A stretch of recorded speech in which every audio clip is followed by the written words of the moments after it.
দেখলাম তোমার মুখে ডাকুন, মুখে ডাকুন, আমিও বলবো। বন্ধুরা, আমরা যাচ্ছি বীরভূমে লবা মায়ের মন্দির। এখন আমরা অজয় নদী পেরোলাম। এখন আমরা ক্যানেলের রাস্তায় যে পায়গড়া থেকে যাচ্ছি আমরা। খুব সুন্দর পরিবেশ। দাও কে আসছে বলো তো? মিমি আসছে, নতুন গাড়ি নিয়েছে। তো এটা আমার ওয়াইফের মামার বাড়ি। দেখো মিমি মিমি মিমি। তো উমা এখন কতগুলো ছাগল দেখেছে ওদের বাড়িতে, ওদের সাথে খেলবে করে বলছে। এখন বললাম চলো দেখি, কিন্তু খুব ভয় পাচ্ছিল।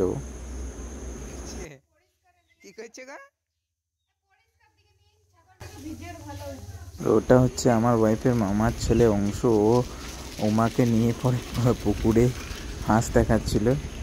আর পুকুরটা একদমই ওর বাড়ির সোজাসুজি বাইরেই একদম। কত হাঁস নাই এই সাইডে। তো বীরভূমে উত্তরডা ধগরিয়া গ্রামে জলের অভাব নেই, কারণ চারি সাইডে পুকুর এবং খুব সুন্দর চাষবাস হয় এদের এখানে। আমার খুবই ভালো লাগে পরিবেশটা। অংশকে এখন ট্রাক্টরে চাপাবে করে নিয়ে যাচ্ছে। বাড়িতে তো নর্মালি আমার গাড়িতে চাপে, ও আজকে ট্রাক্টর পেয়েছে, ট্রাক্টরে বললাম চাপিয়ে দাও। তা আমার এদের গ্রামটা খুবই ভালো লাগে। চালাও ট্রাক্টর চালাও, আমি কেমন করে চালাই গাড়ি ওরকম চালাও। আর এই গ্রামে এদের কালী পুজো খুব ধুমধাম, তাই প্রতি বছর আমি কালী পুজোর সময় আসি। আমার খুব ভালো লাগে, ফ্যামিলি নিয়ে সবাইকে নিয়ে আসি। আমরা ওয়েট করে আছি কৃষ্ণা দিদির জন্য। ও এলে আমরা এবার মন্দির যাব।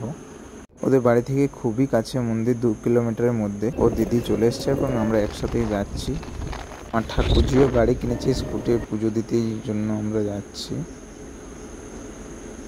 যেমন বললাম, এদের এখানে দেখুন কত সুন্দর চাষাবাদ হয়, খুব সুন্দর চারিদিকে মাঠ সবুজ সবুজে ঘেরা হয়ে গেছে। এখন এটা হচ্ছে মায়ের যেখানে বিসর্জন, এই পুকুর, সেখানে আমরা প্রণাম করব, তারপরেই পেরোবো, কারণ সবাই প্রণাম করে তারপরেই পেরোই।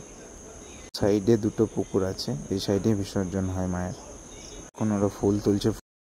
তা আমরা মন্দির চলে এসেছি। এই স্কুটিটাও পুজো করাবে আমার ঠাকুরজি, আর আমরাও পুজো করাবো, সেই জন্য এসেছি।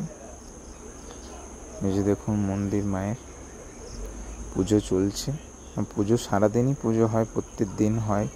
আপনারাও মায়ের দর্শন করুন, খুবই জাগ্রত মা। দেখলাম তোমার মুখে ডাকুন, মুখে ডাকুন, আমিও বলবো। ওই ঋতুরঞ্জন সেটা 36 দিন হলো। আবার টেনো না।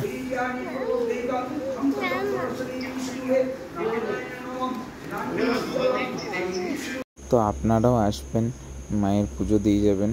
এখানে মা খুবই জাগ্রত এবং এখানে পুজো খুবই সুন্দরভাবে পুরোহিতরা করে।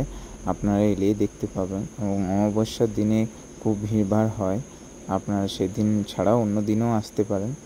আমাদের পুজো হয়ে গেল, আপনাদের মন্দিরটা দেখাবো, কারণ এটি হচ্ছে মায়ের মন্দির। প্রতিদিনই নিত্য পুজো হয় এবং অমাবস্যার দিনই খুব ভালোভাবে পুজো হয়, মানে সেদিন খুব ভিড় হয়, খিচুড়ি হয়। তা আপনারা আসবেন, পুজো দিয়ে যাবেন।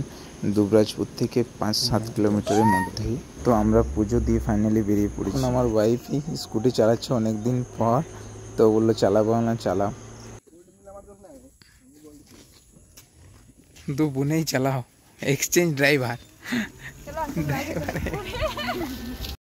দেখুন কত সুন্দর পরিবেশ। আমরা তো কোলফিল্ডে থাকি, আমাদের এতটা ভালো লাগে না, কিন্তু গ্রামের পরিবেশ আমার খুবই ভালো লাগে।